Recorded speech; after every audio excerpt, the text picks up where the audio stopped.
好，大家好，歡迎大家咧嚟到聆聽神聲音啟示解碼第22集。咁咧，我哋上個禮拜就好開心啦，即係有一個新嘅有兩個新嘅關鍵字解碼嘅方法嚇。咁如果你哋有興趣咧，歡迎你哋睇第21集。而今晚咧就會延續翻第20集嗰個嘅內容嘅嚇，因為咧其實20集同今集第22集咧呢兩集咧係一個好連貫性嘅一個嘅內容嚟嘅。咁咧就係最主要就係個夢者啲點樣一路祈禱問神啦嚇，究竟參唔參與啲咩課程啊，或者點做決定，咁希望幫到大家，好嘛？咁咧事不宜遲，我咧就先 share 個 PowerPoint 俾大家先，好唔好？請等等啊！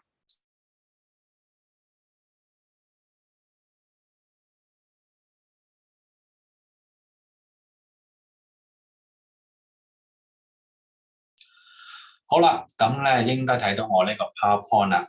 咁咧嗱，今日咧首先我哋 review 下先啦，好嘛？咁第20集嘅第一個夢咧就講到呢一度嚇，背景咧就係講佢即係有一個 WhatsApp 嘅群組，咁即係師母就邀請佢參唔參加啦，咁佢就好認真咁問神應唔應該要去喺呢個 WhatsApp 群組裏面學習解夢咧？咁於是就發咗呢個夢，結果咧就係話，即係佢可以即係刷得好乾淨啦嚇，咁個刷字係一個好重要嘅關鍵字啦嚇。咁想知道成個解釋，歡迎睇第20集嘅內容，好嘛？咁我只係就 review 一下，即係話呢個夢咧帶咗佢去 WhatsApp 嗰個群組度學習。咁冇幾耐之後咧，佢又發咗個夢啦嚇。咁我哋先睇睇個背景先。最主要嘅就係過咗幾個月之後咧，即係過去嗰幾個月啦，即係佢就即係參加咗嗰個 WhatsApp 群組啦嚇。咁喺裏邊就學習解夢。咁但係就好似個夢嘅解釋一樣咧，中間就係即係大家掛住傾偈啊，傾得好開心啊，即係冇心經營啊咁樣。但係最後咧，神好好就俾我哋知道有一個嘅主題叫做屈臣嚇。咁係一個即係之後就開咗一個定期嘅一個練習，即係面對面咁樣就避開咗嗰個即係喺嗰個 WhatsApp 嗰度咧掛住傾偈嘅情況，就好專心咁咧就大家去到學習一個嘅解夢嘅方法咁樣嚇。咁所以咧呢個亦都好關鍵啊。譬如第一句裏邊都有個條彩虹啦，咁呢個都係好關鍵嘅一個關鍵字嚇。咁同樣啦，即係如果你哋好想知道究竟整體嘅解釋係乜嘢咧，歡迎大家去20集嘅內容嗰度睇一睇，好嘛？咁嗰度咧有個詳盡嘅解釋。咁咧，於是乎咧，又冇幾耐咧，佢又發夢咯，又問一啲嘢咯，咁樣。咁咧，今次咧就好得意啦。咁咧，佢就話咧，夢中咧就同媽媽咧去咗一個好似故宮古蹟嘅旅遊景點。咁期間咧就見到一個咧擠滿咗人嘅大課室咁樣嚇。咁我話見到有啲認識古蹟嘅攤位遊戲啦，於是咧就揀咗 Rainbow 嘅攤位。Rainbow 咧就用鉛筆咧喺一張紙度畫畫，咁咧就叫我啦，即係個夢者啦，就去試下解謎。咁思考當中咧就醒咗啦咁樣。OK，嗱，同樣嘅咁鼓勵大家停喺呢一度先，然之後咧做好你嘅功課，主題、點題、關鍵字，然之後再翻嚟睇我哋呢個嘅內容，咁希望幫到你哋，好嘛？咁俾少少時間你哋，好嘛？咁去到諗一諗。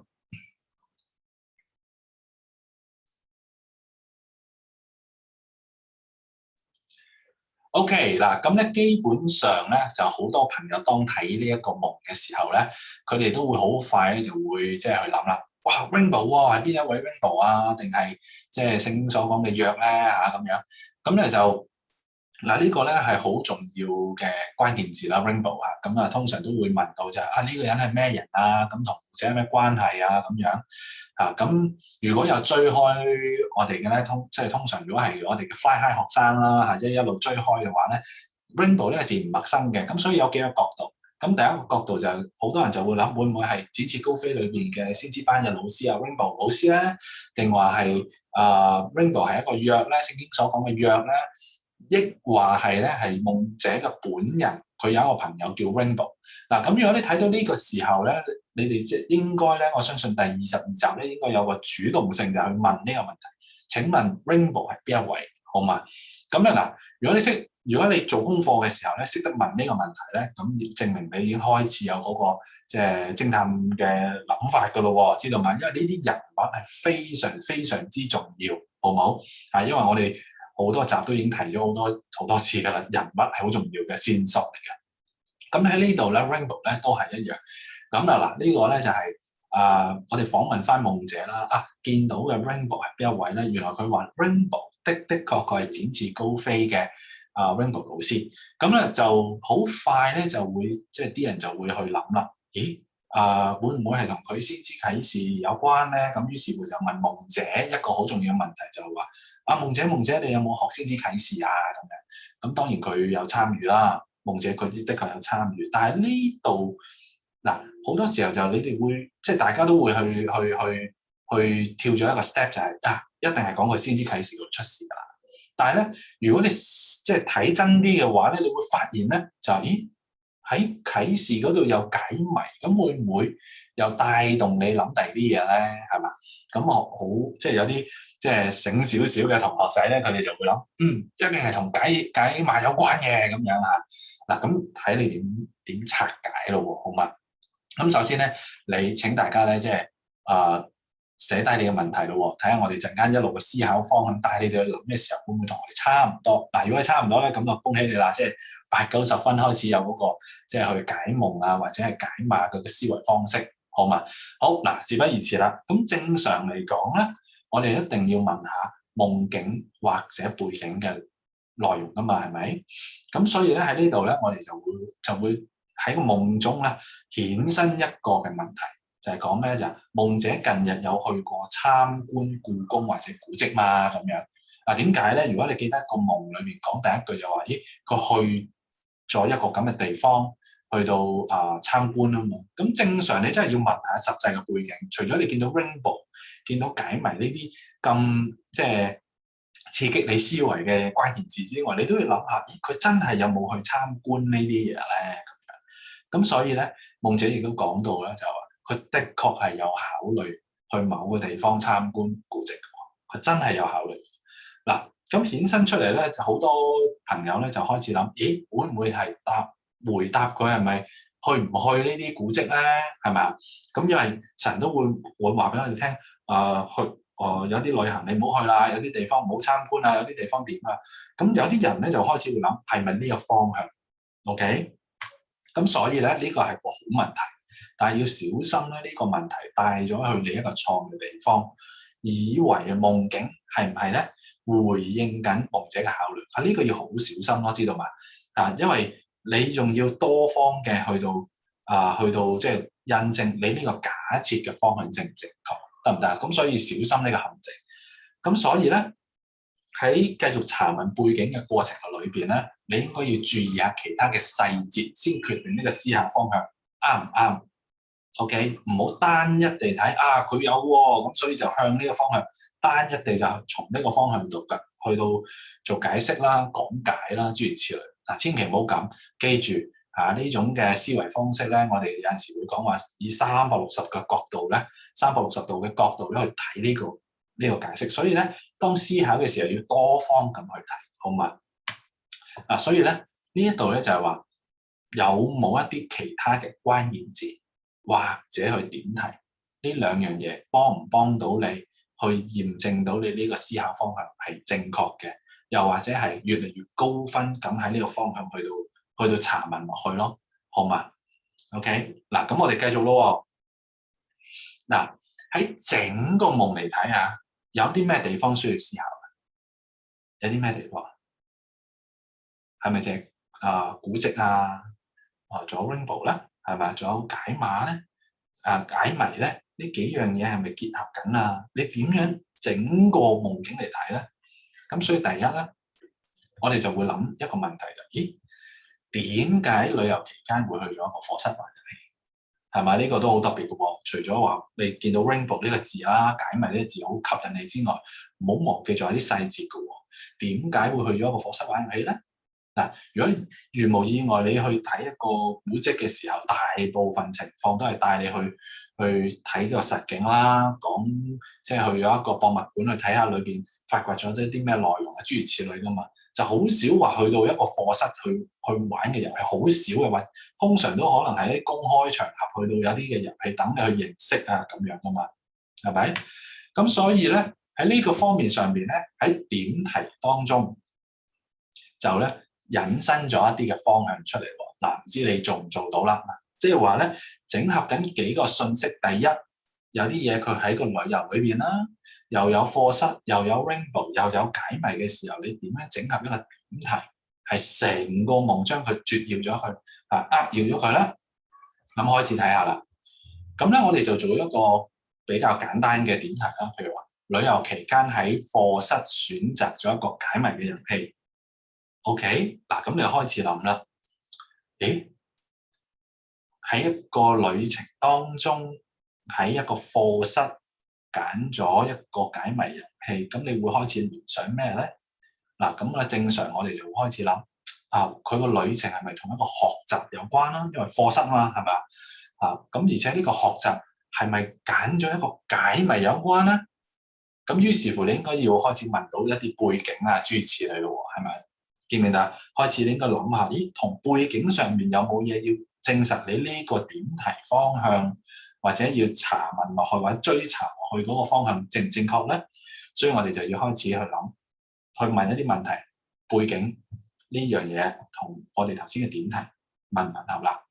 所以咧，正常地講咧，我哋就會諗近日有啲咩學習咧係正在禱告問緊神嘅。嗱，呢個好重要喎。嗱，千祈唔好俾個解謎咧框住咗你，得唔得啊？因為除咗大家都知道，而家我哋教緊大家係啟示解碼啦，佢會唔會喺其他地方佢仲有興趣喺唔同嘅即係解謎裏邊解碼上面有興趣啦？咁所以我哋問嘅時候就闊啲千祈唔好就問一個錯誤嘅問題咩咧？近日係咪考慮緊展翅高飛嘅解謎嘅解碼嘅學習咁樣？嗱，如果你有追嘅時候，其實都係同一個夢者去到問緊神學唔學，係咪？咁所以咧，你就唔好大安旨意就覺得佢已經答咗啦，應該仲有其他，所以應該咧，我哋就要再繼續追問翻，咦，喺呢個學習上邊仲有冇其他，或者係咪問緊同一個問題，係咪繼續有嘢學？所以我哋唔知個背景啊嘛，係嘛？所以我哋要問清楚。咁所以咧，第二個問題又或者可以就問，有咩學習係同解謎有關？即係意思即係話，除咗呢樣仲有冇其他佢考慮緊，而我哋作為即係解碼嘅解夢嘅一個角色嘅時候，我哋就要了解多啲背景，得唔得？嚟到咧，繼續追查落去，除咗展翅，仲有冇其他？如果真係冇嘅，咁真係得展翅。展翅上邊會唔會仲有啲嘢佢仲想學多啲定點啦？或者佢問緊神啲咩嘢係關於展翅解碼咧？咁呢度咧，我哋多咗線索或者闊啲諸如此類，好唔好啊 ？OK， 所以背景上邊咧就開始禱告問神就係華生解夢栽培計劃，就開始問呢個，因為師母邀請佢參唔參加，因為每個星期已經喺展翅高飛上咗2晚嘅課程㗎啦，得唔得？即係話咩啊？即係其實咧呢個背景咧，呢個展翅即係呢個華生解夢栽培計劃咧實際上咧以當時嚟講咧係要額外多一日譬如佢實際上佢已經有2晚嘅學習啦，跟住咧譬如當啦星期1、星期3佢已經有學習，咁咧而家咧要佢多1日嘅時間因為咧呢個課程咧就唔係多1晚嘅，多1日嘅要一個日。即係日間嘅時分去上嘅，咁佢話諗要多1晚或要多1日嘅時候，咁佢係咪神即係想佢去咧？咁佢又問咯。咁你睇到個進程見唔見到啊 ？OK，WhatsApp 嘅佢又去到問啦，跟住咧就有一個從神而嚟嘅 message 就話：喂，呢個效率好低喎，跟住咧就要開一個 Watson，就係呢個華生解夢栽培計劃啦。開展咗之後。咁咧又再邀請喺呢班 WhatsApp 嘅朋友弟兄姊妹學唔學啦？咁其中一個咧佢就係被邀請啦，咁所以佢以後再問得唔得啊？咁所以咧喺背景咁樣，你見到一啲蛛絲馬跡咧，你係可以攞到一啲背景嘅線索咯。O 唔 OK 啊 ？OK， 好嗱，咁我哋繼續落咯喎，知道背景原來係栽培計劃喎，咁係咪真係參與定點咧？嗱，千祈唔好俾最後嗰句就嚟到誤導咗你，就肯定係啦，佢揀咗解謎嘛。咁但係中間有冇一啲更加即係確實嘅證據話俾你聽？係啊，你真係要去咯，好嘛？好嗱，咁我哋就要先從關鍵字嗰度入手啦。大約知道方向背景喺度，咁關鍵字有冇提到咧？嗱，咁呢度咧睇嗱，同大家溫習下啦嚇。媽媽咁即係咩咧？因為第一句就我和媽媽去喎，係咪？咁通常咧就如果你記得啦，我哋頭嗰幾集咧應該有教過你哋即係爸爸媽媽點解嘅。咁應該咧大家如無意外會有所即係印象。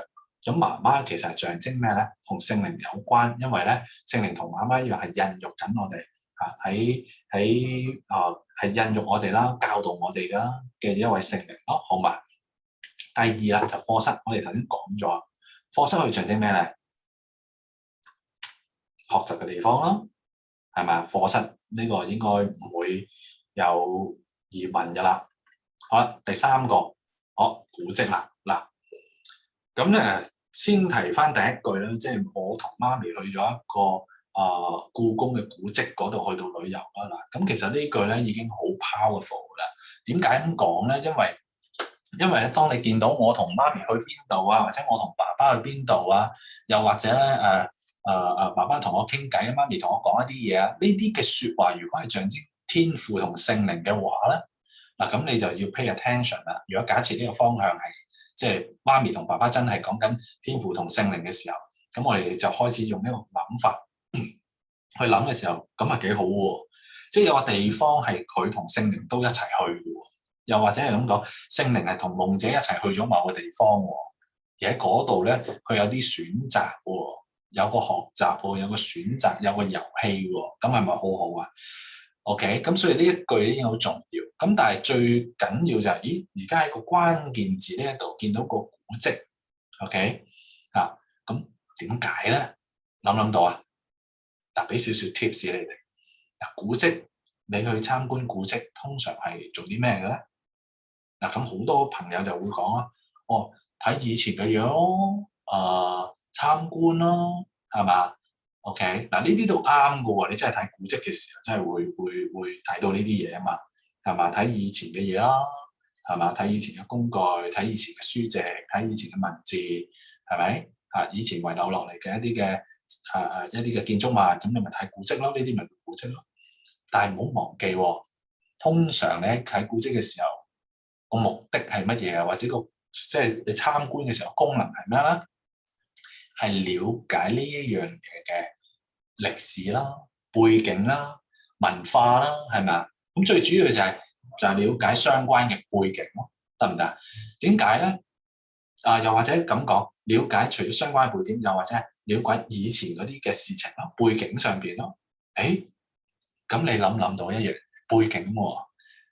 如果最尾嗰個 hint 嗰個通常大家都睇到啊，解謎喎，解謎同背景同我哋喺度學嘅係咪好 match 啊？OK，因為我哋要學好多背景，問好多背景，了解好多嘢嘅背景啊嘛，係咪？咁所以古蹟咧，其實亦都係象徵緊了解一個背景咯，了解一啲嘢嘅背景咯，得唔得？咁所以呢個關鍵字開始 point out 緊，或者指向緊我哋，同我哋解碼嘅方向開始越嚟越接近喎，都應該係講緊展翅高飛裏面嘅解碼喎，因為我哋呢度教好多情況就係你一定要知背景，偵探手法裏面嘅守則係咩啊？要知背景，咁所以咧呢一度就好緊要啦。大約我哋又越嚟越高分啦，係咪啊？好啦，但係唔好忘記，仲有一啲好重要嘅關鍵字。Rainbow 嘅攤位喎，記唔記得？OK，嗱咁好多同學咧就講咁應該係講緊啟示喎，唔係解碼喎，係嘛？又或者好多朋友啊去解答呢個關鍵字嘅時候，佢哋只係會限制於喺 Rainbow 呢個身上。或者睇成個夢嘅時候，大家都焦點只係睇到咩啊 ？Rainbow 呢個人 ，OK， 但係唔好忘記成個環節嚟睇，佢係揀咗 Rainbow 當嘅攤位喎，嘅攤位遊戲喎，唔單止係 Rainbow， 係 Rainbow 嘅攤位喎 ，OK， 佢選擇我重複一次，係夢者選擇咗 Rainbow 的攤位 ，OK，咁即係象徵咩咧？俾少少時間你諗一諗，象徵咩咧？嗱，呢度好得意嘅，除咗象徵 rainbow，咁 rainbow 嘅攤位係咩啊？係咪等於啟示課程啊、先知班啊？係咪咁咧？嗱，當然唔係啦。雖然大家都知道佢係展翅高飛嘅先知班老師，但係唔好忘記係象徵緊成個攤位。咁所以咧，呢個攤位係咩攤位？記唔記得上一次有一個攤位叫做吊彩虹的遊戲？咁嗰個攤位就叫 rainbow， 咪 rainbow 嘅攤位咯。咁所以咧，你記住啦，我特登括住 Apple is not an apple 呢個意思，即係話咧係象徵性，唔好淨係知道 rainbow 係等於一位先知班嘅老師，咁就算數啦。你要睇闊啲，呢個攤位係 rainbow， 除咗先知班之外，仲有冇啲線索令你諗到同 rainbow 嘅攤位有關 ？OK， 咁所以咧個線索係嚟自上一個夢，嗰個夢話俾我哋聽。嗰個吊彩虹嘅遊戲得唔得 ？OK， 咁如果你記得吊彩虹遊戲即係咩啊？有啲嘢唔好擲界啦，一定要中到嗰個 point， 咁你先至攞到獎啦，得唔得 ？OK， 咁呢個係玩呢個遊戲嘅規則啦，係一定唔可以擲界。解碼都係，我哋唔可以擲界，唔可以話差唔多啦，話就咁啦，咁呢個態度係非常之唔得嘅，一定要掉咗佢，好嘛？咁係。你唔會換到獎品嘅，你唔會即係解到碼嘅，得唔得？咁所以呢個好重要。咁所以咧，我哋就開始喺呢啲線索底下咧，整合咗一啲解釋。好，咁就係話回應夢者就參與一個學習係同解碼有關嘅遊戲，就吊彩虹遊戲啦。OK， 係咪停喺呢度咧？仲有冇其他線索咧？係咪圓滿解釋咧？因為我哋知道當中仲有一個細節 ，OK 嗱，如果你停喺呢度解釋唔係唔得 ，OK 嘅嚇，咪高分咯，係嘛？因為上一個夢已經講咗啦，吊彩虹遊戲嗰個攤位啊嘛，又講到咁清楚係解謎啦嘛，係咪？咁其實好多時候有個夢啫，咁唔使解啦，做咩解？仲要解啫？嗱，我哋想喺度教導大家解碼。我哋有一個態度，其中一個態度就係要挖深啲。仲有冇啲更加 deep 嘅，或者係更加即係神再講得更加特別嘅，即係嘅方向俾我哋聽咧？我哋即係仲有冇咧？咁所以我哋喺成個線，即係喺個成個夢境當中，我哋揾到啲蛛絲馬跡，係仲有一個細節，我哋未解釋到啊，好嘛？咁所以咧，我哋喺度會話俾大家聽咯。我唔知你哋有冇留意啦嚇。最特別嘅地方係咩啊 ？Rainbow 用鉛筆喺一張畫紙度畫畫喎，咁好多人就話：喂，浩文啊，唔使解啦。Rainbow 如果係啟示嘅話，佢畫畫有咩特別啫？因為畫畫可以象徵 picture 啊嘛。OK， 即係話成句，即係呢一行字，佢可以話即係象徵先知啟示啊嘛。佢可以睇好多異象啊，有好多 picture 可以睇到啊，諸如此類。咁有咩特別啊？嗱，你睇下喎，個問題喺呢度，點解 Rainbow 係用鉛筆畫畫？唔知你睇唔睇到啦 ？OK， 因為好多人好驟眼睇又佢畫到畫啫嘛，有咩問題啫？但係唔好忘記係用鉛筆畫畫喎，係咪啊？係用鉛筆喎，咁所以裏面有咩關鍵字啊？睇下啦喎。第一畫畫啦，我哋頭先講咗啦，就象徵圖像、意象啦。第二就係鉛筆啦。OK， 鉛筆可以點解釋咁多？嗱，俾少少時間你睇下記唔記得咧？即係用過去嗰7個，即係我哋上嗰幾集講到嗰7個嘅方法，究竟用邊個方法嚟拆解鉛筆啦？俾少少時間你寫低佢，好嘛？將你嘅答案寫低佢。OK， 好啦，咁咩係鉛筆咧？咁睇下咯喎，鉛筆嘅特色係咩啦？嗱，因為咧我哋拆解方法當中有講到功能特色嘅，咁嘅特色係咩咧？應該可以估到啦，可以拆得甩嘅，拆掉佢嘅，好嘛？咁所以解釋上邊咧就知道啦，回應夢者咧參與一個吊彩虹，即係唔可以擲界，同埋咩啊？可以擦掉圖像嘅解謎遊戲，得唔得？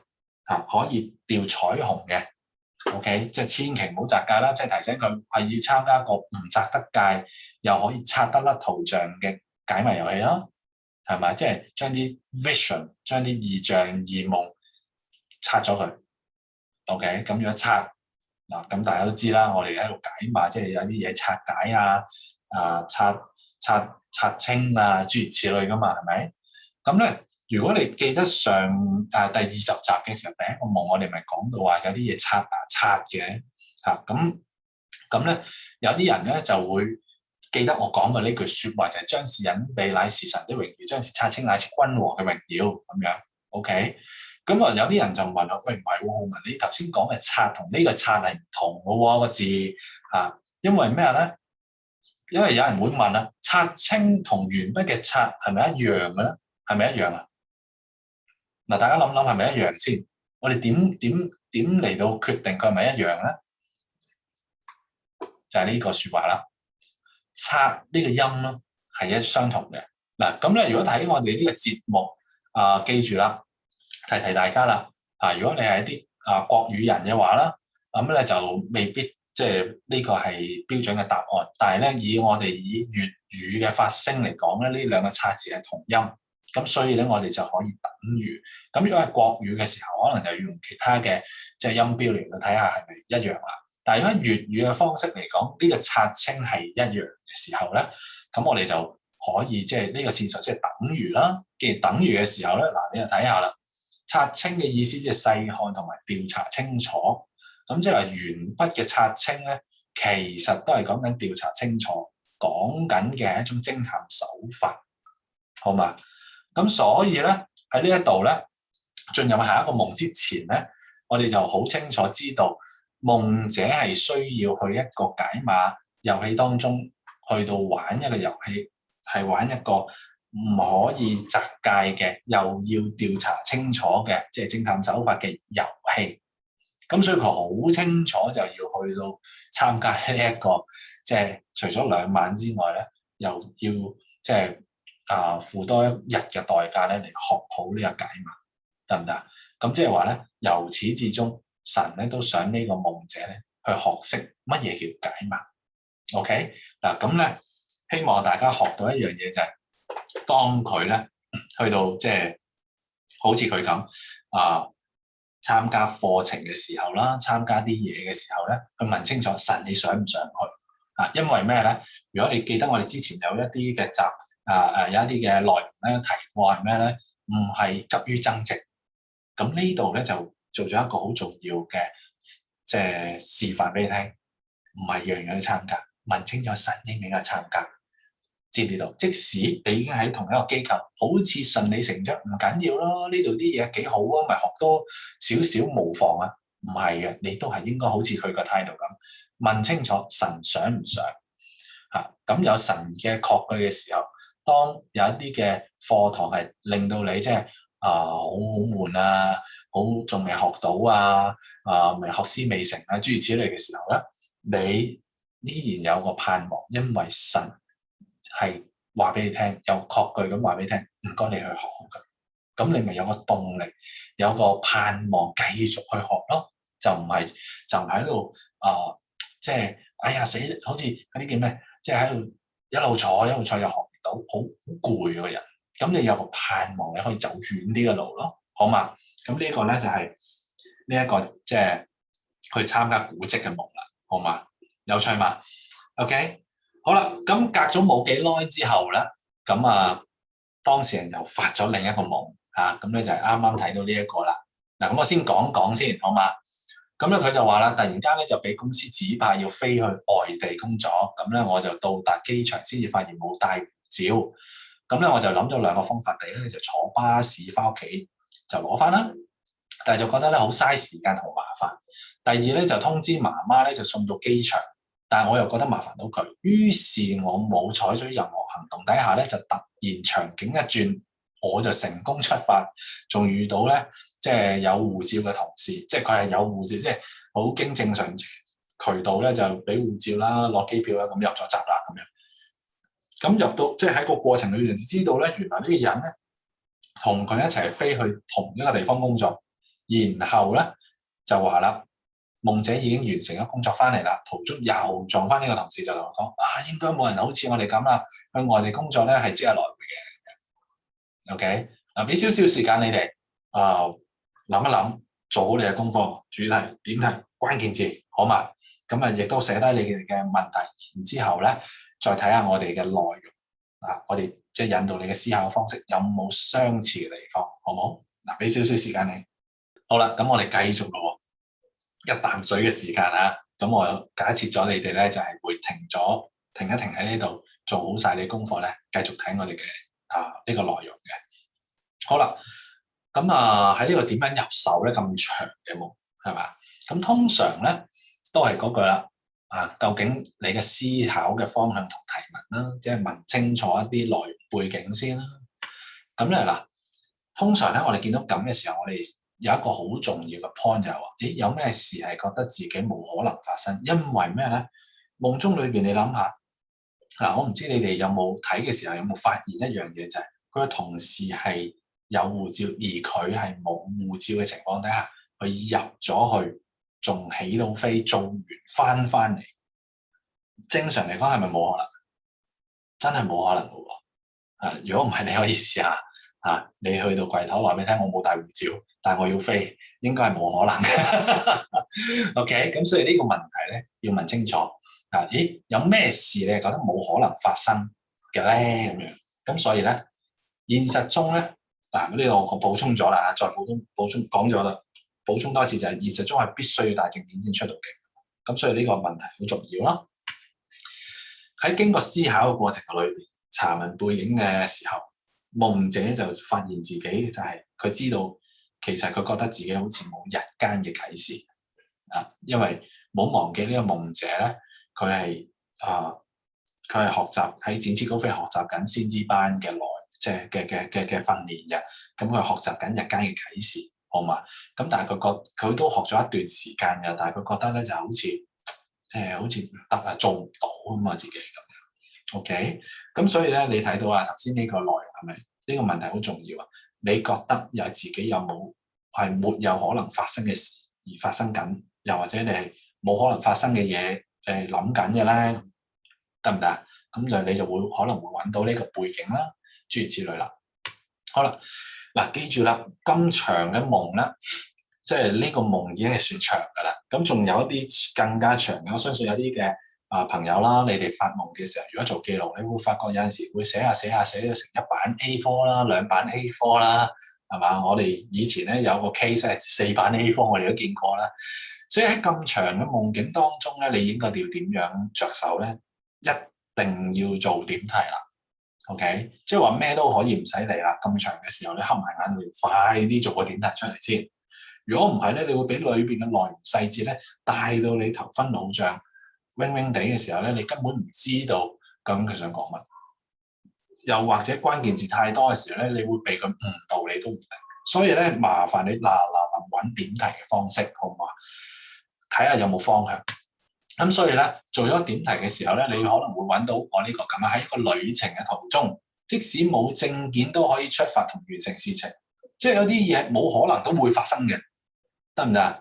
冇可能都可以成功嘅，似唔似好鼓勵啊？佢諗緊佢冇日間啟示啊嘛，即係話俾你聽，好似有個方向又咧，你以為做唔到咩？但係都成功喎，係嘛？OK，好似口語再貼切啲。OK，你以為唔得咩？其實咧可以喎，仲完成到嘅喎，成功地嘅喎，係嘛？又或者另一個點題就係喺個途中當中發現冇證件，想到解決嘅方法係因為佢真係有解決方法噶嘛，但係覺得麻煩，冇行動，不過都可以成功，都可以出發，亦都完成。有啲盼望，有啲方向，即係話有幾樣嘢又可以解決啦，亦都知道有個鼓勵性嘅方向，即係你得嘅夢者，你係做到嘅。咁但係如果第二個點題咧，你又要解決咩冇證件，又諗到方法，但係覺得麻煩，係咪啊？咁所以呢度咧，我哋要澄清多啲嘅內容先得咯。咁所以咧，就要開始查問夢中嘅兩個方法係啲乜嘢回事啦。第一，坐巴士翻屋企覺得好花時間同埋麻煩，即係象徵乜嘢啦？咁所以咧有陣時咧喺啲時候咧你就要問啦，或者你有啲即係諗法翻屋企喎，咁譬如可能你就要問下對方喺夢中就要問佢一啲嘢啦，就係話夢中裏邊點解要翻屋企咧？你嘅出發點喺邊度咧？喺夢裏邊嘅出發點喺邊度咧？嗱，有好多時候咧呢啲情況係要問嘅，因為咩咧？記錄嘅時候可能冇寫得咁仔細，或者佢即係遺漏咗冇注意到，咁咧呢啲問嘅問題都好重要，所以咧你會引導佢講翻一啲嘢，就係話，誒嗱事實嚟嘅。當佢問嘅時候，佢話：哦，因為我喺屋企出發噶嘛，咁所以去到機場嘅時候，咪諗護照翻屋企噶啦，咪翻屋企攞咯。咁即係話，其實佢係起點喎，喺起點嗰度出發，佢要翻返去起點喎，得唔得？即係嗰個諗法喺呢度啦。佢要翻去攞翻嘅時候，係翻去起點嗰度攞翻，但係覺得花時間同麻煩。如果喺先知啟示嗰度咧，就好重要啦。即係如果佢學習先知啟示呢度，因為佢覺得好似冇啊嘛，咁佢又學緊啊嘛。咁即係話有啲嘢佢從頭學過或者從頭行一次嘅時候，佢覺得好麻煩咯，好嘥時間咯。所以現實中咧，我哋就要問啦，有啲乜嘢你係覺得好嘥時間、好麻煩嘅？咁你可以咁樣問啦，係咪？咁所以咧，夢者係諗過要重新學習先知啟示嘅話，就覺得好麻煩，得唔得 ？OK 嚇，咁所以呢度帶動到你點樣問幾個問題啦。同埋頭先呢個最重要嘅問題就係現實當中有啲咩嘢你覺得好嘥時間、好麻煩，又係同先知啟示有關，咁佢就會答到你啦，因為重新學習過。OK， 第二個係咩咧？就係話通知媽媽送到機場，但我又覺得麻煩到佢。嗱，如果你記得我哋啱嗰個解釋，佢夢者同媽媽去咗故宮古蹟，個媽媽係象徵聖靈嘅時候，嗱咁呢度係象徵咩啊？如果媽媽又係聖靈嘅時候，即係咩啊 ？OK， 有乜嘢事你會覺得麻煩到聖靈啦？嗱，呢度冇其他即係問嘅問題，因為你一見到媽媽，你一陣問聖靈嘅時候，即係象徵聖靈嘅時候，你一下你就可以問㗎。有乜嘢你覺得麻煩到聖靈？因為佢覺得連求聖靈幫手都覺得麻煩。嗱，係有呢啲嘅弟兄姊妹㗎，因為佢唔好麻煩到咁多嘢啦，即係唔好又攞啦又點啦，唔好煩啦，由佢，唔去咪算咯，係咪？即係如果現實嚟講，唔去咪算咯，唔去咯。但係唔係喎，你嫌麻煩還麻煩，實際上你出發到個夢中，係嘛？咁應該點解釋咧？咁所以喺裏邊咧，你應該揾到一個好重要或者好最特別嘅關鍵字睇睇咯。即日來回嗱，唔知道有幾多位朋友睇緊呢一集嘅內容嘅時候，講到呢個夢境嘅時候咧，你可以寫得出即日來回係關鍵字。嗱，如果你寫到咧，恭喜你 ，OK 呢個係好重要嘅關鍵字。咁但係個問題就係佢象徵咩咧？佢係咩嚟嘅咧？點解釋啊？呢個字 ，OK？ 點樣解釋佢啊？嗱，咁我哋睇咯。象徵乜嘢啦？其實就係講緊即日來回係即係話唔使過夜啊嘛，即係唔使瞓覺啦。OK？ 即係話你唔使發夢啦，得唔得 ？OK？ 瞓覺即係咩？發夢啊嘛，你可以咁象徵啊嘛，咁樣嘅線索一路睇落去嘅時候，即係話唔使過夜又即日來回，即係話你唔使發夢啦。唔使瞓覺，咪即係唔使發夢咯，得唔得？咁即係咩咧？個解釋諗到係串聯咁樣，頭先嗰幾樣嘢嘅時候，你諗唔諗到一個解釋嘅方向？即係乜嘢啊？即係話俾佢乜嘢咧？夢者可以喺冇身份嘅證明下，也可以咧完成日間嘅啟示，而且可以唔使透過發夢嚟得到啟示。得唔得？即係話你唔需要過夜，你唔需要透過發夢，你都可以有啟示。簡單講就咁樣。咁你話，點樣身份證明啊？嗱，記唔記得個內容就係話有個同事就有護照，佢係冇護照都做到一啲即係去飛嘅工作嗱。咁呢度有幾個內容咧，我哋要補充啦。嗱，首先護照係一個關鍵字，咁好多時候咧，我哋都會話到咧，就係話一啲好重護照係幾時用啦？護照即係你出國啦，你要飛去第二度嘅地方，咁你時就會用到呢個護照，係一個身份嘅證明啦。即係話夢者喺冇呢個身份證明底下，都可以完成一啲即係來回嘅工作。而有一啲人咧係有證明底下咧，佢都做到。即係話對夢者嚟講，有冇證明都得，佢都可以做到咯，得唔得？所以即係話，因為咧夢者其實咧，我哋追問嘅時候咧，我哋就知道。其實佢好在意佢有冇咁嘅證明 ，OK？